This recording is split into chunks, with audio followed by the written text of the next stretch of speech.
প্রিয় শিক্ষার্থীবৃন্দ, আসসালামু আলাইকুম। আজ আমরা প্রথমে বলো তোমরা কেমন আছো। আশা করি ভালো আছো। আমি ভালো আছি।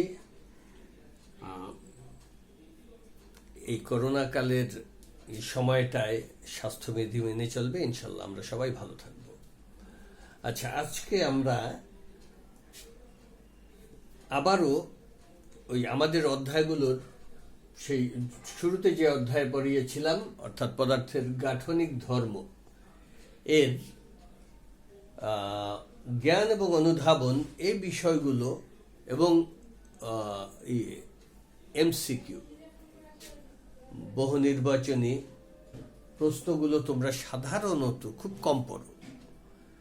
আমি তোমাদেরকে বলবো, ভালো ফলাফল করতে হলে এগুলি খুব ভালো করে পড়তে হবে। তা ভালো ফলাফলের জন্য এগুলো পড়তে হলে সমস্ত বইটা পড়তে হবে।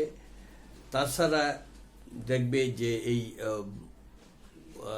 এমসিকিউ প্রশ্নগুলো একসাথে দেয়া থাকে, বইয়ের পিছনে কতগুলো দেয়া থাকে, প্রতি অধ্যায়ের শেষে কতগুলো এমসিকিউ আছে। তারপরে বোর্ডের যে এমসিকিউগুলো এগুলো এইসবগুলো তোমরা ভালো করে পড়বে। আর জ্ঞান এবং অনুধাবন বোর্ড এবং বোর্ডের বাইরে আমি বলবো, প্রথমত বিভিন্ন বোর্ডে 2015 থেকে 19 পর্যন্ত যে সকল এমসিকিউ এসেছে আমরা সেগুলি প্রথমে পড়ে নেব। এগুলো ভালো করে পড়লেই অনেকটাই বিষয়গুলোর সম্বন্ধে জানা হয়ে যাবে। তা তোমরা সাধারণত দেখা যায় যে একটা সৃজনশীল প্রশ্নের গ ঘ যেমন তেরকম রকমের পারো, ক খ তোমরা খুব কম বোঝো বা কম পারো, কম অ্যান্সার করে থাকো। এর একটি কারণ, তোমরা এই ক এবং খ অর্থাৎ জ্ঞান এবং অনুধাবনের উপর খুব কম গুরুত্ব দাও এবং কোনো কোনো ক্ষেত্রে গুরুত্ব একদমই দাও না। এগুলি ভালো করে পড়তে হবে। আমি আবারও বলছি, বোর্ডে বিভিন্ন বোর্ডে যেগুলি আসছে এগুলি আমরা আগে পড়ে নেই, তারপরে আস্তে আস্তে এর চেয়ে বেশিও আমরা পড়তে পারবো। তা আমি আর এমসিকিউর সম্বন্ধে আগামী ক্লাসে কথা বলবো, অর্থাৎ এই যে গাঠনিক ধর্মের এমসিকিউর ব্যাপারে।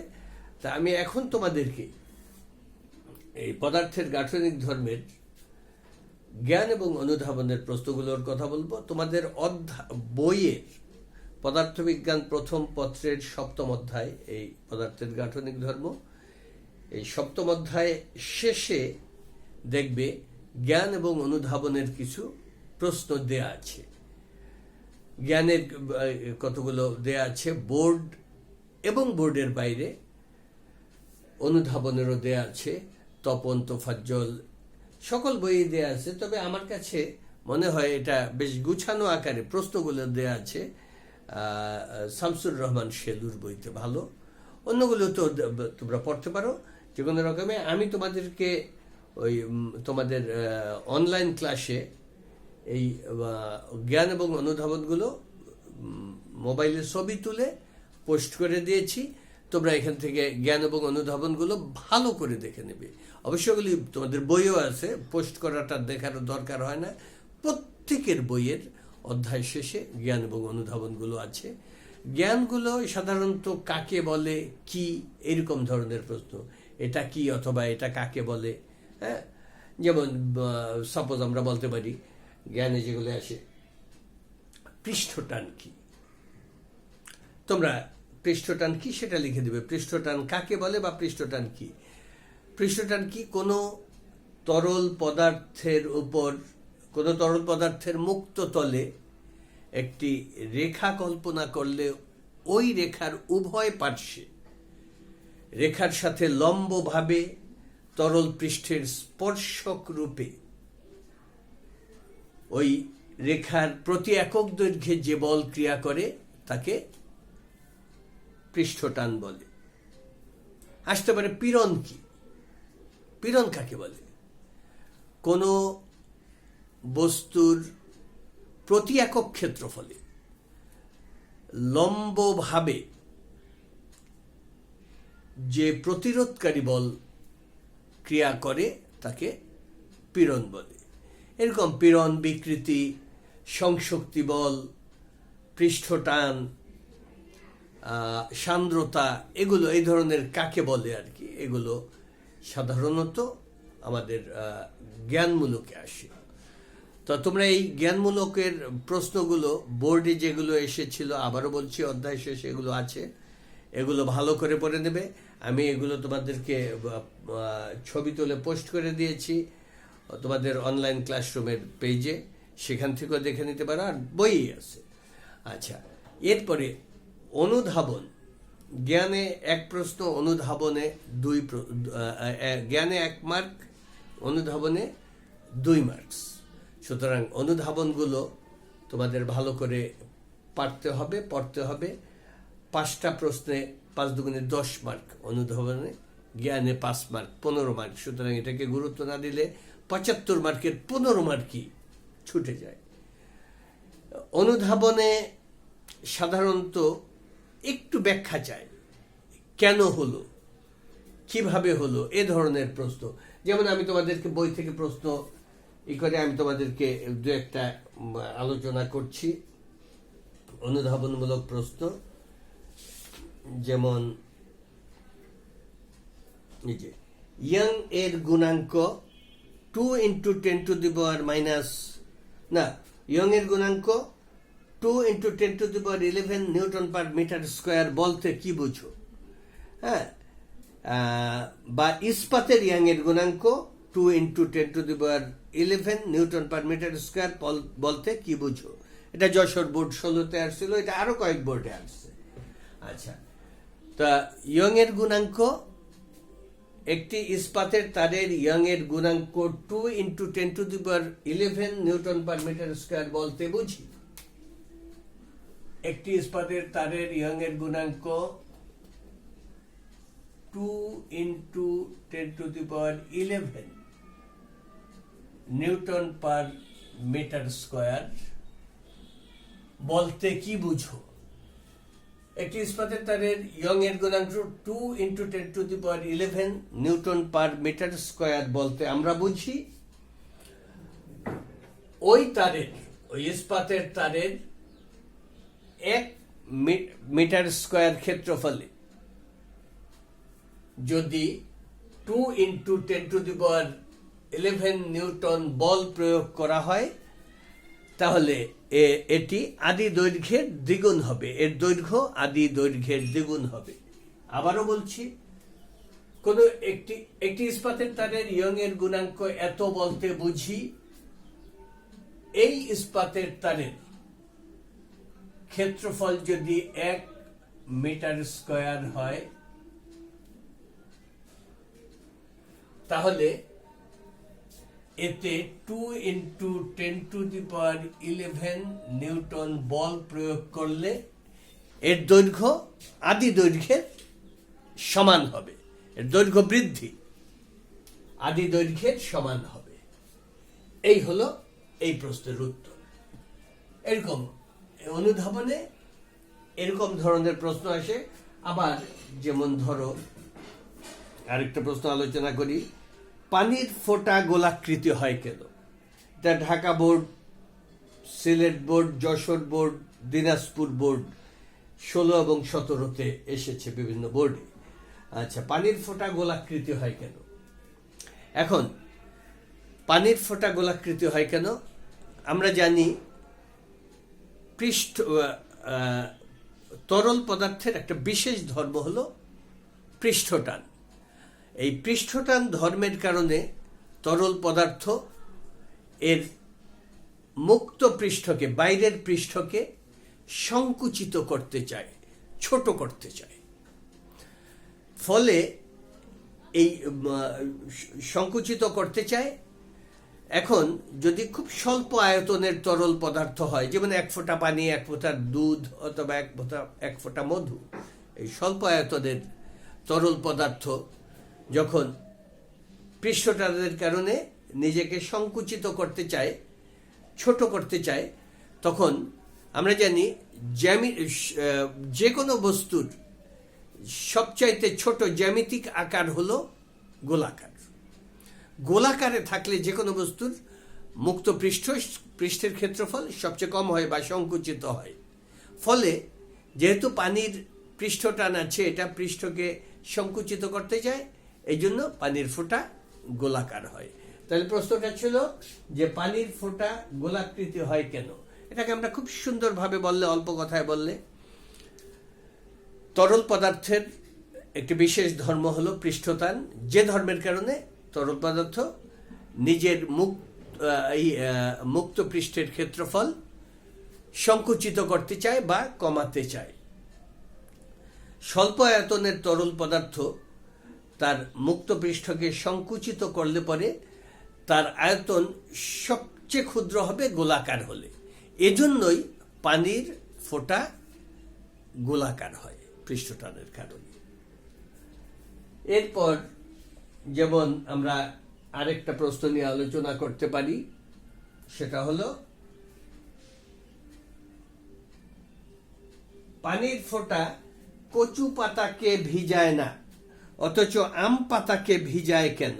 পানির ফোঁটা কচু পাতাকে ভিজায় না অথচ আম পাতাকে ভিজায় কেন? আমরা জানি যে সকল তরল পদার্থের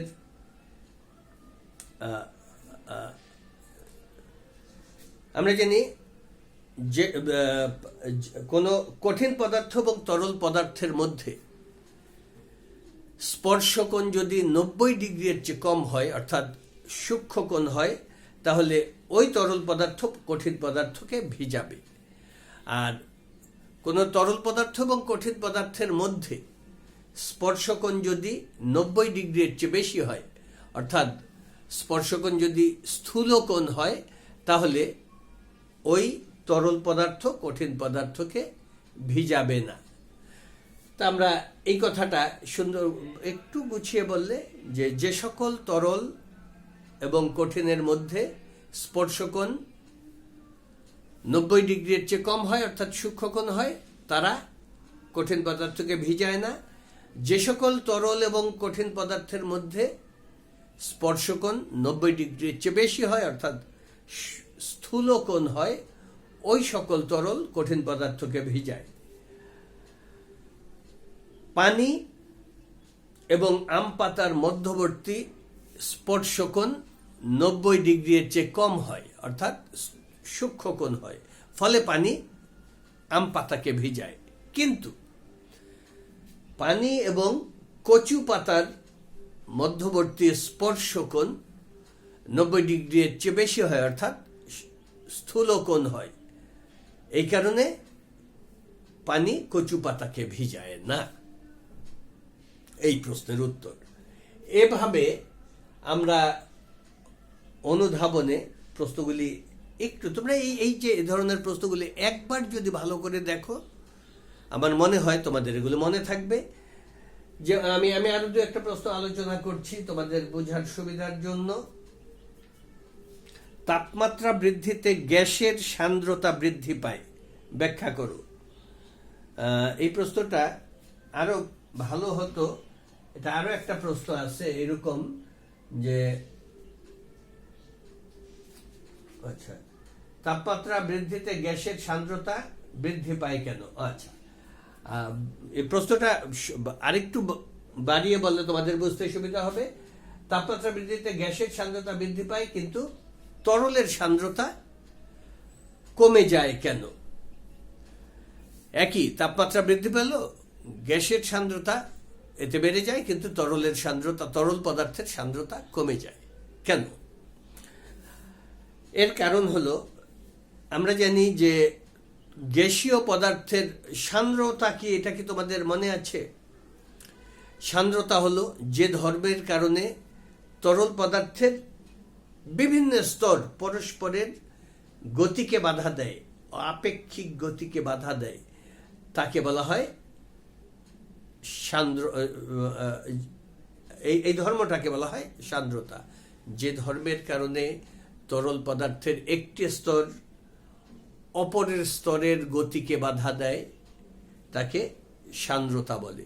সান্দ্রতার কারণে পানির পৃষ্ঠে, ধরো একেবারে উপরের পৃষ্ঠ, একেবারে নিচের পৃষ্ঠ, তার উপরের পৃষ্ঠকে, তার উপরের পৃষ্ঠ, তার উপরের পৃষ্ঠকে, এভাবে প্রত্যেকটা একেবারে নিচের পানির স্তর তার উপরের স্তরকে, তার উপরের স্তর তার উপরের স্তরকে গতিশীল হতে বাধা দেয়। এই বাধাকে বলা হয় সান্দ্রতা, এই ধর্মটাকে বলা হয় সান্দ্রতা। এখন বস্তু যত ঘন হবে তাদের আন্তঃআণবিক একটা অণুর থেকে আরেকটা অণুর দূরত্ব তত কম হবে, ফলে এই বাধাটা তত বেশি হবে, সান্দ্রতা বেশি হবে। কিন্তু তরল পদার্থের ক্ষেত্রে তাপমাত্রা বাড়লে অণুগুলোর আন্তঃআণবিক দূরত্ব বেড়ে যায়, একটা থেকে আরেকটার দূরত্ব বেড়ে যায়, ফলে এদের বাধা বা সংঘর্ষ কমে যায়। কিন্তু গ্যাসীয় পদার্থের ক্ষেত্রে গ্যাসকে যখন উত্তপ্ত করা হয়, গ্যাসীয় পদার্থের অণুগুলোর আন্তঃআণবিক বল নাই বললেই চলে, এরা একে অপরকে প্রায় আকর্ষণ করেই না। তো গ্যাসীয় পদার্থকে যখন উত্তপ্ত করা হয় তখন এদের অণু পরমাণুগুলোর গতি অত্যন্ত বৃদ্ধি পায়, এদের গড় গতিবেগ বেড়ে যায়, ফলে একটা অণুর সাথে আরেকটা অণুর সংঘর্ষ বেড়ে যায়। সংঘর্ষ যত বাড়বে বাধা বল তত বাড়বে, অর্থাৎ বাধার পরিমাণ তত বাড়বে, অর্থাৎ সান্দ্রতা বেড়ে যাবে।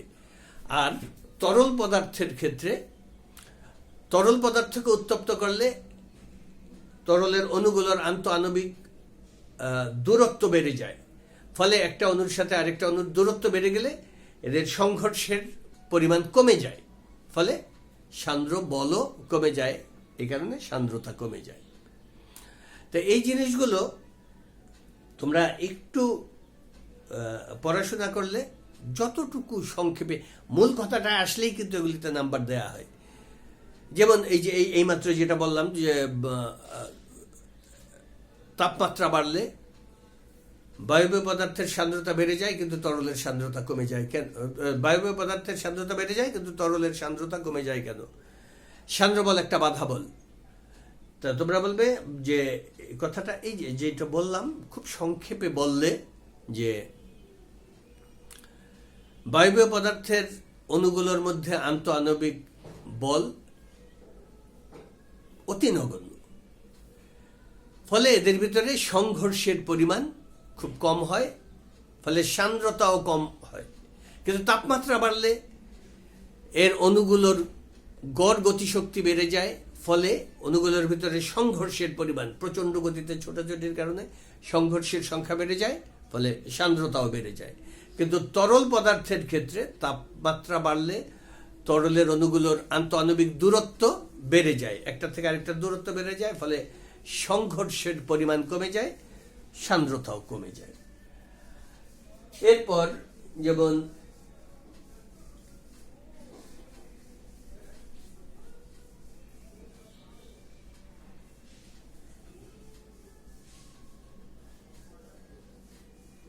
তরলের ঘনত্বের সাথে স্পর্শকণের সম্পর্ক ব্যাখ্যা করো। তরলের ঘনত্বের সাথে স্পর্শকণের সম্পর্ক ব্যাখ্যা করো। তা আমরা জানি যে সকল তরলের ঘনত্ব কঠিন পদার্থের ঘনত্বের চেয়ে কম, যে সকল তরলের ঘনত্ব কঠিন পদার্থের ঘনত্বের চেয়ে কম, ওই সকল তরলের ক্ষেত্রে স্পর্শকণ সূক্ষ্মকোণ হয়, 90 ডিগ্রির চেয়ে কম হয়। আর ফলে এই সকল তরল কঠিন পদার্থকে ভিজায়। আমাদের এখানে যেহেতু বলছে স্পর্শকণের সম্পর্ক, তরলের সাথে স্পর্শকণের ঘনত্বের সম্পর্ক। আচ্ছা, তাহলে যে সকল তরলের ঘনত্ব কম কার চেয়ে? কঠিন পদার্থের চেয়ে, ওই সকল তরলের ক্ষেত্রে স্পর্শকণ সূক্ষ্মকোণ হয়। যেমন পানি এবং কাঁচ, পানির তুলনায় কাচের তুলনায় পানির ঘনত্ব কম, ফলে পানি এবং কাচের মধ্যকার স্পর্শকোণ সূক্ষ্মকোণ হয়, 90 ডিগ্রির চেয়ে কম হয়। আবার ঘনত্বের কারণে পানি এবং পারদ এবং কাচ, তরল পদার্থের পারদ এর ঘনত্ব কঠিন পদার্থ কাচের চেয়ে বেশি, ফলে তরল এবং কাচের মধ্যে স্পর্শকোণ 90 ডিগ্রির চেয়ে বেশি, অর্থাৎ স্থূলকোণ হয়। তাহলে সম্পর্কটা কি? যে সকল তরলের ঘনত্ব কঠিন পদার্থের চেয়ে কম তাদের ক্ষেত্রে স্পর্শকোণ 90 ডিগ্রির চেয়ে বেশি হয়, অর্থাৎ সূক্ষ্মকোণ হয়। আর যে সকল তরলের ঘনত্ব কঠিন পদার্থের চেয়ে বেশি, যেমন পারদ এবং কাচ, তাদের ক্ষেত্রে স্পর্শকোণ স্থূলকোণ হয়, 90 ডিগ্রির চেয়ে বেশি হয়। এই হলো পদার্থের ঘনত্বের সাথে স্পর্শকোণের সম্পর্ক।